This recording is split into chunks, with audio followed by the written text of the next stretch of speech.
Shalom, Bapak Ibu, Saudara-saudara yang diberkati Tuhan. Kita bertemu kembali dalam seri pelajaran firman Tuhan. Hari ini, Selasa, tanggal 13, bulan Januari, tahun 2026. Judul pelajaran untuk hari ini adalah Hidup dalam Keyakinan. Bapak, Ibu, dan Saudara-saudara sekalian, mari kita awali pelajaran kita hari ini dengan membaca kitab Filipi 1 ayat 23 dan 24. Demikian firman Tuhan. Aku didesak dari dua pihak. Aku ingin pergi dan diam bersama-sama dengan Kristus.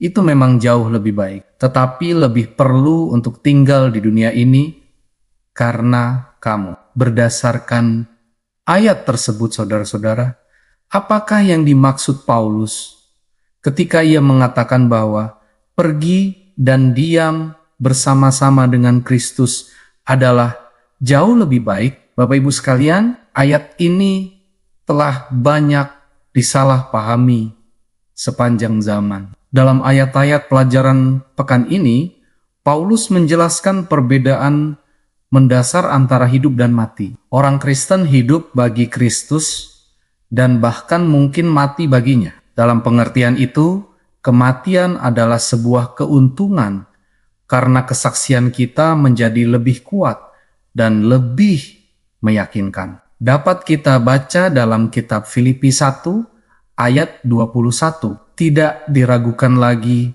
bahwa seseorang pasti memiliki keyakinan yang teguh jika ia rela mati untuk itu. Saudara-saudara yang diberkati Tuhan, namun kita juga harus mengakui bahwa orang yang mati memang benar-benar mati. Mereka tidak mengetahui apa-apa. Mereka beristirahat di dalam kubur sampai kebangkitan. Kita bisa lihat dalam kitab Pengkhotbah 9 ayat 5 dan kitab Yohanes 5 ayat 28 dan 29. Itulah sebabnya Bapak Ibu sekalian, Yesus berkata tentang Lazarus yang telah mati. Lazarus, saudara kita, telah tertidur, tetapi aku pergi ke sana untuk membangunkan dia dari tidurnya. Dapat kita baca dalam kitab Yohanes 11 ayat 11. Saudara-saudara sekalian, jika ketika seseorang meninggal, ia langsung pergi ke surga. Bayangkan bagaimana hal itu jadinya bagi Lazarus. Setelah 4 hari menikmati sukacita di Firdaus, tiba-tiba seorang malaikat datang membawa berita buruk. Maaf Lazarus, Yesus memanggilmu kembali ke dunia. Engkau tidak bisa tinggal di sini. Bapak Ibu, ketika kita mengikuti kesalahan hingga kesimpulan logisnya, kita dapat melihat betapa kelirunya hal tersebut. Kematian itu seperti tidur tanpa mimpi, dari mana Yesus akan membangunkan para pengikutnya yang setia pada kedatangannya yang kedua. Kemudian bersama dengan orang-orang kudus yang masih hidup, mereka akan diangkat dan dibawa ke surga untuk selamanya hidup bersama Yesus. Kita bisa lihat dalam kitab 1 Tesalonika 4 ayat 16 dan 17.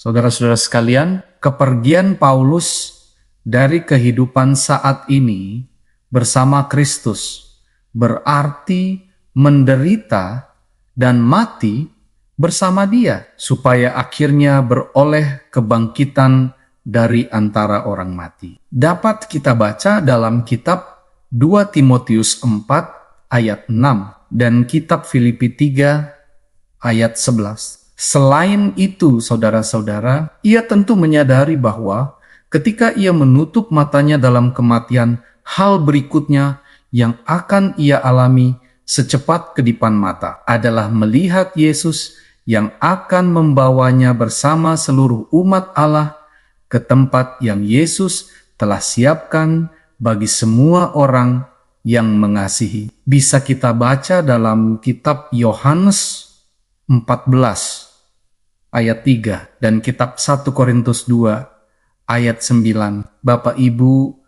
yang kekasih, meskipun siap mati untuk Kristus, Paulus tahu bahwa akan lebih baik bagi jemaat Filipi jika ia tetap hidup dalam daging. Tertulis di dalam kitab Filipi 1 ayat 24. Menariknya saudara-saudara, bagi seorang Kristen memilih antara hidup bagi Kristus atau mati baginya bukanlah hal yang mudah untuk diputuskan. Paulus sendiri merasa terdesak di antara keduanya, antara tetap hidup atau beristirahat di dalam kubur. Kitab Filipi 1 ayat 23. Sekali lagi saudara-saudara yang kekasih, walaupun tidak seorang pun ingin mati, pernahkah kita berpikir tentang bagaimana saat kita meninggal, hal berikutnya yang akan kita ketahui adalah kedatangan Kristus kembali?